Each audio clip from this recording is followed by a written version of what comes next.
a Jell-O pudding pop snack. She said, fine. Planters introduces a big can of cheese balls. Babies. Butterfinger Babies. Unbelievable snackable ball. Remember when your lunchbox was the highlight of your entire school day? Mom packed me one of these, and I was instantly the most popular kid at the table. The 80s and 90s were a golden era of snacking when grocery store aisles overflowed with colorful packages promising pure, unapologetic fun in every bite. But somewhere along the way, bean counters and corporate mergers decided our favorite snacks weren't worth keeping around. So join us today as we count down the top 10 discontinued snacks we demand back before it's too late. Number 10. Fruit String Thing. New Fruit String Thing is better than ever. There's a fruity string, plus this other brand new fruity thing. Fruit String Thing wasn't just a snack. It was an interactive masterpiece that turned eating into an art form. You could literally play with your food, and nobody could tell you otherwise. Introduced by Betty Crocker in the early 1990s, this fruit snack came twisted and woven into intricate designs. Kids had to unravel their treat before devouring it. Each package contained a flat, string-like fruit snack shaped into fun patterns. We're talking about sports themes, animal shapes, all kinds of cool stuff. Snack time became a creative experience. The tangy, chewy texture delivered that perfect balance of sweet and sour that fruit snacks of the era did so well. Unlike today's simpler fruit snacks that you just pop into your mouth, Fruit String Thing demanded engagement. It wanted you to play, to imagine, to have patience before the payoff.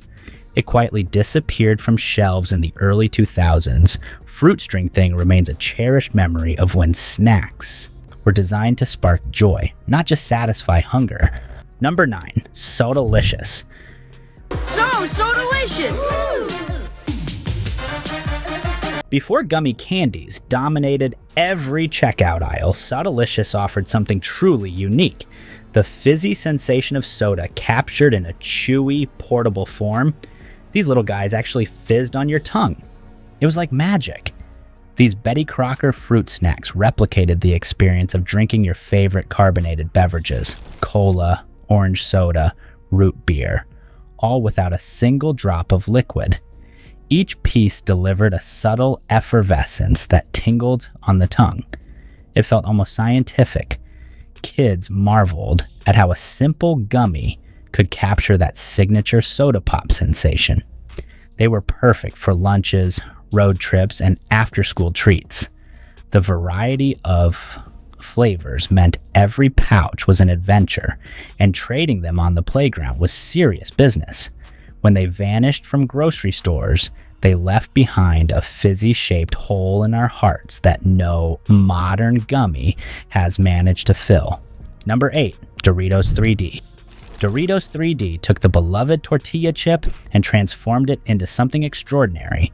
A puffy, three-dimensional snacking experience that felt futuristic. The crunch was different. It was lighter, airier, but still packed that Doritos punch. Launched in the late 1990s, these hollow, pillow-shaped chips came in iconic flavors like jalapeno pepper and nacho cheese. They delivered the classic Doritos taste with an entirely new texture. The unique shape meant each bite offered a satisfying crunch that seemed to dissolve on your tongue. Not like the dense snap of traditional flat chips. They became instant lunchroom celebrities.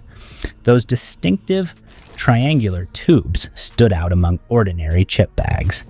Frito-Lay positioned them as the snack of the new millennium. And for a brief, glorious period, they delivered on that promise. The company tried bringing them back in 2021, but fans said it wasn't the same. The new version couldn't capture the magic of the original formula. The original Doritos 3D represented an era when snack companies took bold risks. They created products that prioritized innovation and fun over focus group safety. Number 7, Kudos Bars. New kudos granola snacks. Kudos Bars performed a magic trick that every 90s kid appreciated. They made eating a candy bar feel like having a healthy snack. My mom thought she was giving me a granola bar. Little did she know. These Mars-produced treats combined a granola base with generous toppings of chocolate, M&Ms, or Snickers pieces. They blurred the line between breakfast bar and dessert in the most delicious way possible. Parents felt good packing them in lunch boxes. Kids felt like they were getting away with something wonderfully sneaky. The variety was impressive. Chocolate chip, peanut butter, all kinds of flavors. Each one delivered that perfect chewy, crunchy combination. Unlike today's protein bars and health-focused snacks that sacrifice taste for nutrition labels, Kudos bars understood something important. Sometimes you just wanted something that tasted indulgent. When they disappeared from shelves in 2017, they took with them an entire philosophy of snacking that valued enjoyment over guilt. Number 6, Keebler Magic Middles. Keebler, Yes, officer?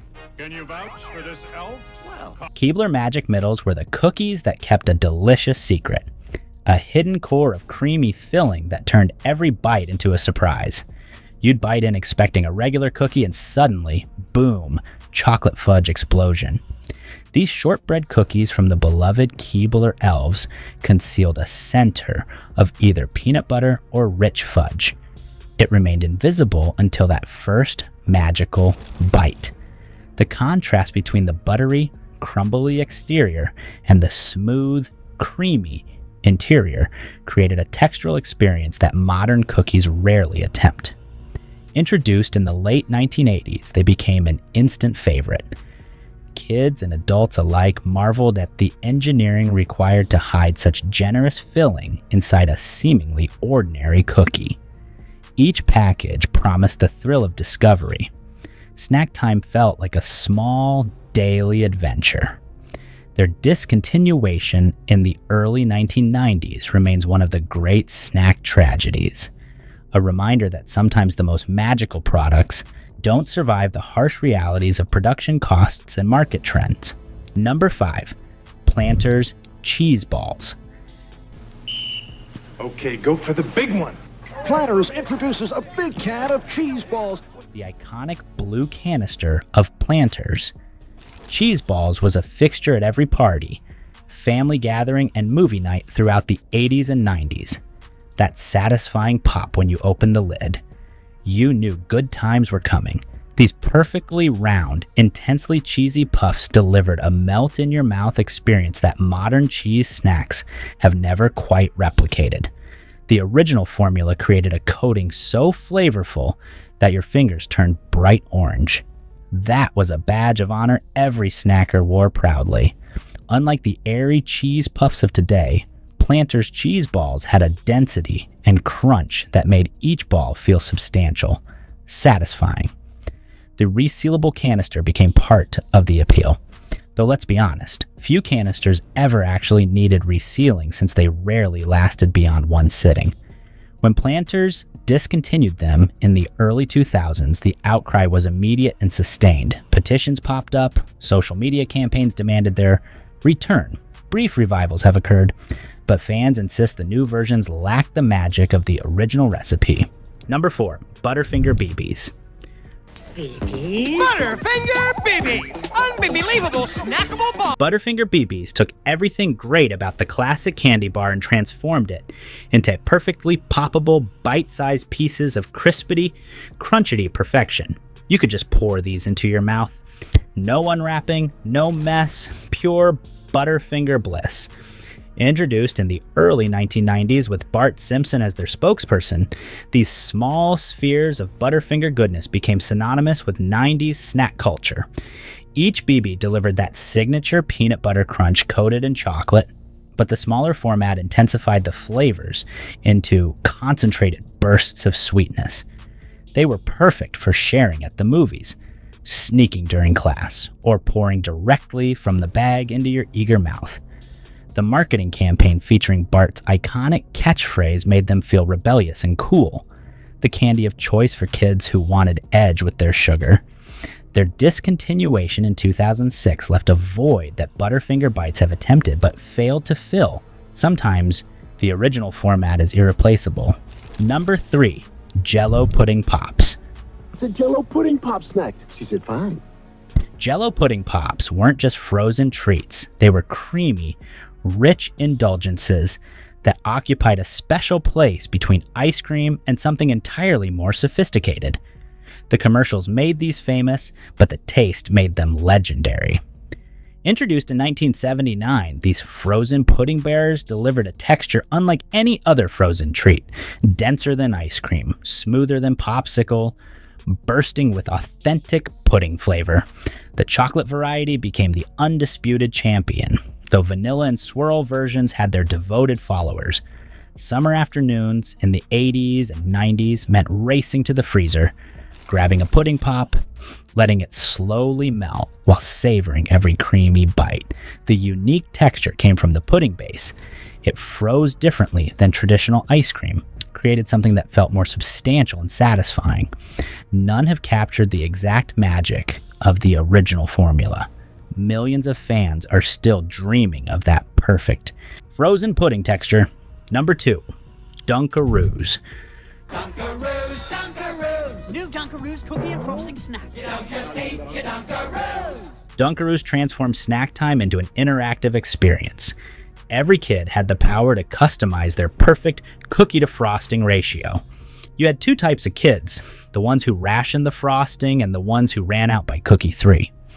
I was definitely the second type. Introduced by Betty Crocker in 1992, these small, kangaroo-shaped cookies came with a separate compartment of frosting for dipping. You were in complete control of your snacking destiny. The vanilla cookies paired perfectly with chocolate or vanilla frosting. The sprinkle-topped varieties elevated the experience to pure celebration. Every lunchroom had its Dunkaroos trading economy. The cookies served as valuable currency among elementary school students. The genius lay in the interaction. The dipping ritual made eating feel special and personalized. They returned to U.S. shelves in 2020. But fans of the original insist the new formula doesn't match their memories. A bittersweet reminder that nostalgia is sometimes impossible to package. Number 1, PB Max. What is the PB in new PB Max? PB don't mean pineapple beanie. Number 1, we have perhaps the most criminally underrated candy bar ever created. The PB Max, a peanut butter lover's dream that was inexplicably cut short in its prime. This wasn't just peanut butter and chocolate. This was peanut butter and chocolate perfected. Introduced by Mars in 1989, PB Max featured a generous layer of creamy peanut butter atop a crunchy whole grain cookie, all enrobed in rich milk chocolate. The combination created a textural symphony, the snap of chocolate giving way to smooth peanut butter, finishing with a satisfying cookie crunch. It quickly developed a cult following. Sales reportedly reached $50 million annually, numbers that most candy bars would envy. Yet despite its commercial success, Mars discontinued PB Max in 1994. Rumors suggest the Mars family simply didn't care for peanut butter. They sacrificed profits for personal preference. Decades later, PB Max remains the holy grail of discontinued snacks, a perfect treat taken from us too soon, and the snack we demand back most urgently before it's too late. These snacks remind us of a time when snack companies took creative risks, when lunchboxes held genuine surprises, when the simple act of opening a package could bring pure, uncomplicated joy. While we wait and hope for their return, these snacks live on in our memories, forever delicious, forever missed, and forever demanded back.